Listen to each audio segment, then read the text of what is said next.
ಇಂದಿನ ಡಿಜಿಟಲ್ ಜಗತ್ತಿನಲ್ಲಿ ಸ್ಟ್ರೆಸ್ ಅನ್ನೋದು ಒಮ್ಮೆ ಬರೋ ವಿಷಯ ಅಲ್ಲ, ಅದು ನಮ್ಮ ಜೀವನದ ಒಂದು ಭಾಗ ಆಗಿಬಿಟ್ಟಿದೆ. ಫೋನ್ ನೋಟಿಫಿಕೇಶನ್ಗಳು, ಕೆಲಸದ ಒತ್ತಡ, ಸೋಷಿಯಲ್ ಮೀಡಿಯಾ ಇವೆಲ್ಲ ಸೇರಿ ನಮ್ಮ ದೇಹದಲ್ಲಿ ಕಾರ್ಟಿಸಾಲ್ ಅನ್ನೋ ಸ್ಟ್ರೆಸ್ ಹಾರ್ಮೋನ್ ಅನ್ನು ತುಂಬ ಹೆಚ್ಚಿಸ್ತವೆ. ನಾವು ಸ್ಟ್ರೆಸ್ ಆಗಿದ್ದಾಗ ಜನ ಏನು ಹೇಳ್ತಾರೆ? ಒಮ್ಮೆ ಡೀಪ್ ಬ್ರೆತ್ ತೆಗೆದುಕೊಳ್ಳಿ. ಆದರೆ ನಿಮಗೆ ಗೊತ್ತಾ, ತಪ್ಪಾಗಿ ಡೀಪ್ ಬ್ರೆತ್ ತೆಗೆದುಕೊಂಡ್ರೆ ನಿಮ್ಮ ಸ್ಟ್ರೆಸ್ ಇನ್ನೂ ಹೆಚ್ಚಾಗಬಹುದು. ಹೌದು, ಇದು ನಿಜ. ಈಗ ನಿಮ್ಮ ದೇಹದಲ್ಲಿ ಕಾರ್ಟಿಸಾಲ್ ತುಂಬಿಕೊಂಡಿದೆ. ಇದು ನಿಮ್ಮ ಫೋಕಸ್, ನಿದ್ರೆ ಮತ್ತು ಆರೋಗ್ಯಕ್ಕೆ ಹಾನಿ ಮಾಡುತ್ತಿದೆ. ಆದರೆ ಒಂದು ಸೀಕ್ರೆಟ್ ಇದೆ.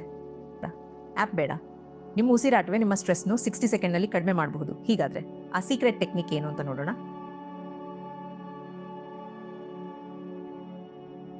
ಇದು ತುಂಬ ಸರಳ ಮತ್ತು ತುಂಬ ಪರಿಣಾಮಕಾರಿ ಟೆಕ್ನಿಕ್. ಮೊದಲು ಮೂಗಿನಿಂದ ಆಳವಾಗಿ ಉಸಿರೆಳೆಯಿರಿ, ಆಮೇಲೆ ಮತ್ತೊಮ್ಮೆ ಸ್ವಲ್ಪ ಉಸಿರೆಳೆಯಿರಿ. ನಂತರ ನಿಧಾನವಾಗಿ ಬಾಯಿಯಿಂದ ಉಸಿರನ್ನು ಬಿಡಿ.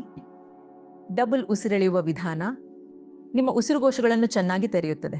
ಒಳಗೆ ಉಳಿದಿರುವ ಕಾರ್ಬನ್ ಡೈಆಕ್ಸೈಡ್ ಅನ್ನು ಹೊರಗೆ ಬಿಡಲು ಸಹಾಯ ಮಾಡುತ್ತದೆ.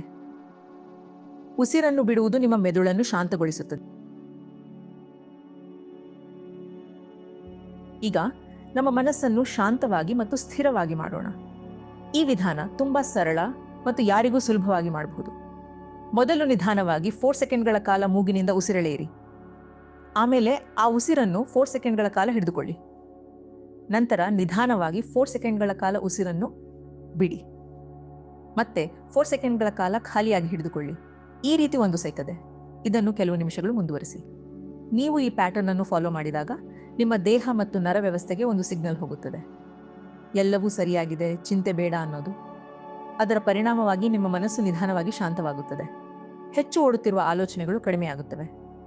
ನೀವು ಇಂದಿನ ಕ್ಷಣದ ಮೇಲೆ ಗಮನ ಕೊಡಲು ಪ್ರಾರಂಭಿಸುತ್ತೀರಿ.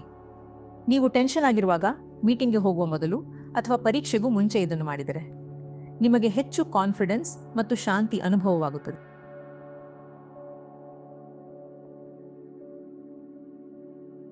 ಕೋಪ ಬರುತ್ತದೆ ಅಥವಾ ಮೈಂಡ್ ತುಂಬ ಕಿರಿಕಿರಿಯಾಗಿರುತ್ತದೆ. ಆ ಸಮಯದಲ್ಲಿ ಈ ಸಿಂಪಲ್ ಬ್ರೀದಿಂಗ್ ಟೆಕ್ನಿಕ್ ತುಂಬ ಉಪಯೋಗವಾಗುತ್ತದೆ. ಮೊದಲು ನಿಮ್ಮ ನಾಲಿಗೆಯನ್ನು ಸ್ವಲ್ಪ ಮಡಚಿ ಟ್ಯೂಬ್ ಥರ ಮಾಡಿಕೊಳ್ಳಿ. ಆಮೇಲೆ ಆ ನಾಲಿಗೆ ಮೂಲಕ ನಿಧಾನವಾಗಿ ಗಾಳಿಯನ್ನು ಒಳಗೆ ಇನ್ಹೇಲ್ ಮಾಡಿ. ನಂತರ ಮೂಗಿನಿಂದ ನಿಧಾನವಾಗಿ ಉಸಿರನ್ನು ಎಕ್ಸ್ಹೇಲ್ ಮಾಡಿ. ಮಾಡಿದಾಗ ಉಸಿರನ್ನು ಬಾರಿ ರಿಪೀಟ್ ಮಾಡಿ.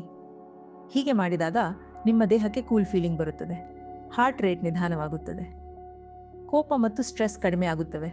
ನಿಮ್ಮ ಮೈಂಡ್ ಕೂಡ ನಿಧಾನವಾಗಿ ಕಾಮ್ ಆಗುತ್ತದೆ. ನಿಮಗೆ ಒಳಗಿನಿಂದ ರಿಲ್ಯಾಕ್ಸ್ ಆದ ಫೀಲಿಂಗ್ ಬರುತ್ತದೆ. ಒಂದು ವೇಳೆ ನಾಲಿಗೆ ಮಡಚಲು ಆಗದಿದ್ದರೆ ಟೆನ್ಷನ್ ಬೇಡ. ತುಟಿಗಳನ್ನು ಸ್ವಲ್ಪ ತೆರೆದು ಅದರಿಂದ ಗಾಳಿಯನ್ನು ಇನ್ಹೇಲ್ ಮಾಡಿ ಮತ್ತೆ ಮೂಗಿನಿಂದ ನಿಧಾನವಾಗಿ ಎಕ್ಸ್ಹೇಲ್ ಮಾಡಿ. ಇದು ಅದೇ ರೀತಿ ನಿಮಗೆ ಕಾಮ್ ಮತ್ತು ಕೂಲ್ ಫೀಲಿಂಗ್ ಕೊಡುತ್ತದೆ.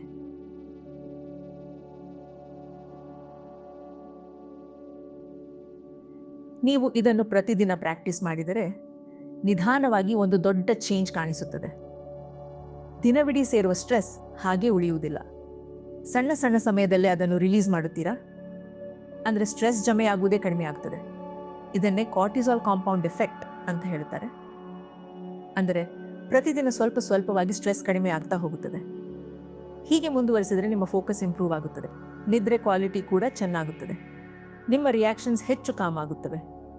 ನೀವು ಸ್ಟ್ರೆಸ್ ಅನ್ನು ಕಂಟ್ರೋಲ್ ಮಾಡೋದಷ್ಟೇ ಅಲ್ಲ, ಅದನ್ನು ಕಂಪ್ಲೀಟ್ಲಿ ಹ್ಯಾಂಡಲ್ ಮಾಡಿ ಗೆಲ್ಲಲು ಶುರು ಮಾಡುತ್ತೀರಾ. ಹೀಗಾಗಿ ಈಗ ನಿಮಗೆ ಒಂದು ಸ್ಮಾಲ್ ಚಾಲೆಂಜ್ ಇದೆ. ಈ ವಿಡಿಯೋ ಮುಗಿದ ಕೂಡಲೇ ಈ 60 ಸೆಕೆಂಡ್ ಬ್ರೀದಿಂಗ್ ಟೆಕ್ನಿಕ್ ಅನ್ನು ಟ್ರೈ ಮಾಡಿ. ನಿಮ್ಮ ಬಾಡಿ ಮತ್ತು ಮೈಂಡ್ ಹೇಗೆ ಚೇಂಜ್ ಆಗುತ್ತದೆ ಅಂತ ಅಬ್ಸರ್ವ್ ಮಾಡಿ. ಈ ವಿಡಿಯೋ ನಿಮಗೆ ಉಪಯೋಗವಾಗಿದ್ದರೆ ಇದನ್ನು ನಿಮ್ಮ ಫ್ರೆಂಡ್ಸ್ ಮತ್ತು ಫ್ಯಾಮಿಲಿ ಜೊತೆ ಶೇರ್ ಮಾಡಿ. ಮತ್ತು ಇಂತಹ ಯೂಸ್ಫುಲ್ ವಿಡಿಯೋಸ್ಗಾಗಿ ನಮ್ಮ ಚಾನಲನ್ನು ಸಬ್ಸ್ಕ್ರೈಬ್ ಮಾಡಿ. ಬೆಲ್ ಐಕಾನ್ ಒತ್ತಿ ಹೊಸ ವಿಡಿಯೋಸ್ ಬಂದ ಕೂಡಲೇ ನೋಟಿಫಿಕೇಶನ್ ಪಡೆಯಿರಿ.